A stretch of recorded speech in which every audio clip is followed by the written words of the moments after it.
I think the European countries are unfortunately going a similar route, although maybe not as extreme as the US. But this is not a political podcast, is it? No. Let's go back to obese kids. Let's talk about the kids. Earlier, I was watching this video that you have on your Podmatch profile before starting, and you said that you even had to treat a kid who was 4 years old and already obese. And Yep. my question to you would be, how'd you go about that? How do you work with a 4-year-old kid that is already obese? Right. Well, as you can imagine, those are rare. And when you have obesity at 4 or 5, it is definitely a genetic disease. It's not anything else. But unfortunately, I've also taken care of like 8 and 9-year-olds whose obesity is not caused by a single gene, like in the case of the 4 or 5-year-olds. But the part of the problem with obesity is that we didn't really understand the mechanisms behind it until more recently, where the GLP-1 medications have helped us understand some of the important mechanisms. But when you're talking again about a 4 or 5-year-old, you sort of just have to throw the kitchen sink at them. Like you just use whatever modalities you have, because the story I tell about a particular gene defect that I learned about. I'm so sorry. I'm sorry to interrupt you. What do you mean by throw the kitchen sink at them? I never heard that before.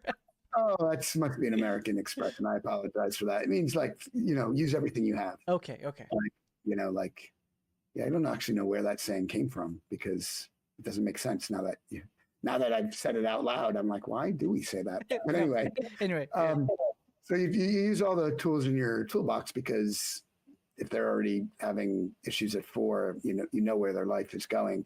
And the story I tell about my own experience learning about that was, and I might get the years slightly wrong, but I think it was like 2014 or so when I first saw a child with this one particular gene defect at age 4, and she had severe obesity. But at that time, 2015, I wasn't, maybe it was earlier, maybe it was 2012. But anyway, at that time, I wasn't quite ready to perform bariatric surgery on a 4-year-old, because no one had done it in the world before. And although I was thinking about being the first, I wasn't sure I was ready to be the first.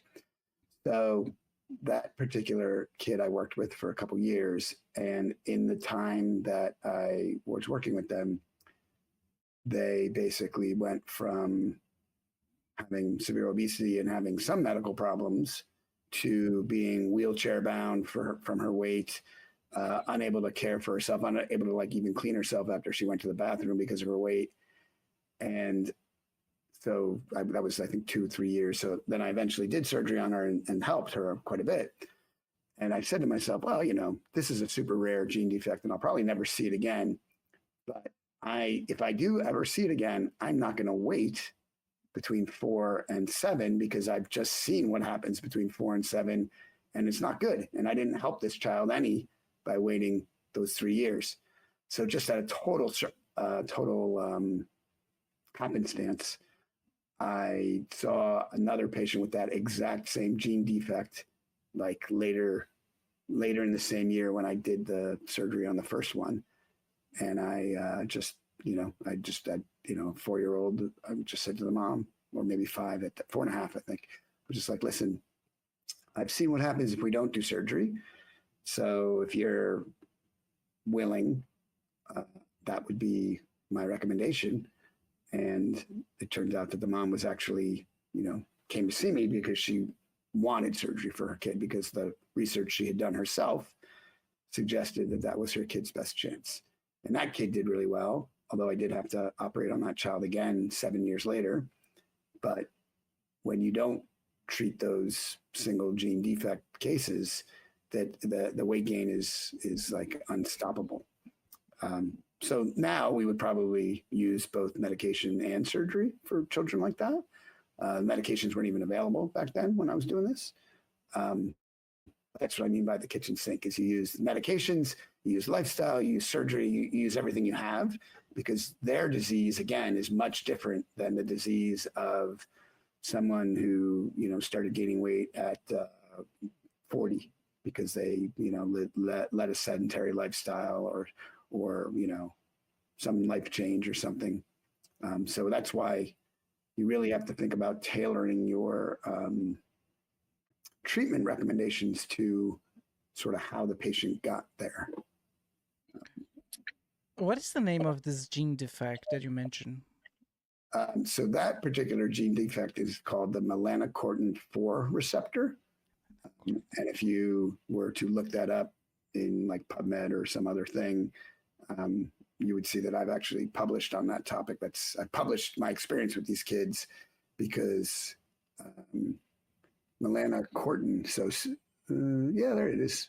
There you got it right there. Melanocortin-4 receptor mutation. Yep. So the it sort of it's a rare defect, more common in the United States for people to have a defect in one of their two copies of their gene, not both of the copies of their genes. And there's now a medication that may help. I think they're doing studies on that, whether it helps in the people who have one gene defect with that medication. It won't help if this particular medication won't help if you don't have either receptor for that gene. So, but it's like, again, it's sort of, I talk a lot about the hypothalamus, which is a part of the brain that controls your weight set point and your appetite and satiety or feeling of fullness.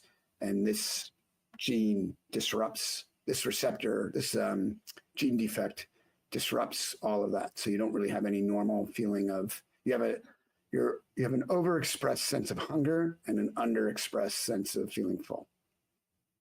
Okay, so I'm not sure if I follow. You feel hunger, but you don't feel full? Correct. You basically eat all the time. Wow. So Yeah. what's the point of the medication? If the medication, so the medication prevents that. Yeah. Okay, but that's only for patients who have, for this particular medication, you have to have one functioning receptor. Okay. So normally you have two functioning receptors. It is uncommon, but still relatively more common to have one of your two receptors have a defect in it. But if you have both receptors that don't work, those are the patients that I would see with severe obesity at age 4 or 5. So, Damn.